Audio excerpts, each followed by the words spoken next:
Times are reporting that there has been a huge rise in the amount of £1 million homes in the UK. So, Leo, yeah, so get this your is checkbook out. What? I haven't bought a house. How am I ever going to be able to buy a house? I'm going to need a huge pay rise from GBNews. So sell that Audi. 1 in 42 homes. No, I'll sleep in the Audi. 1 in 42 homes in Britain are worth £1 million or more now, with about 80% of new property millionaires created in the past year found actually outside London. So we know there's been some sort of, people have been moving out of the capital to have larger homes and things.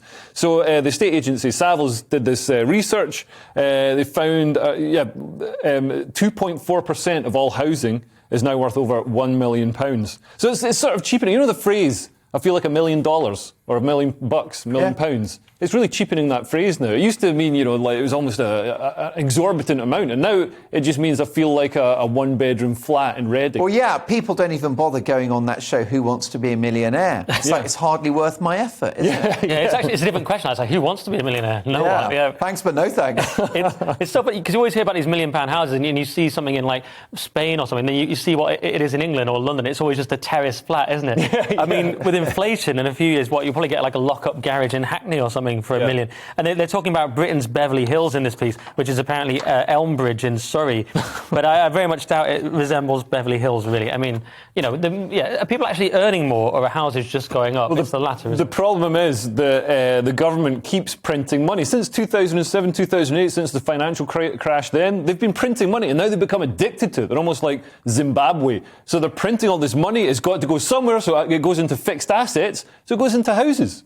Are you worried about inflation? If Dom was here, I'd ask him, but are you worried about inflation getting to like 1970s levels? I'm hugely concerned about inflation. Inflation steals money from savers. When the government does quantitative easing, when it prints money, that's effectively stealing the value of your savings. So as somebody who's saved instead of got into debt, this worries me. If I'd known the government was going to reward profligate people who get indebted up to their eyeballs, I'd have done that in 2008. Is inflation by design, do you think? Because we know that it reduces the value of money and assets and savings, but it also reduces the value of debt. So it would be quite good news for the government to have a couple of years of high inflation. Well, as we know, governments exist with constant, massive debts. So if they can inflate their way out of that, but I mean, it means people are going to be less likely to lend the government money. We could see our credit rating downgraded.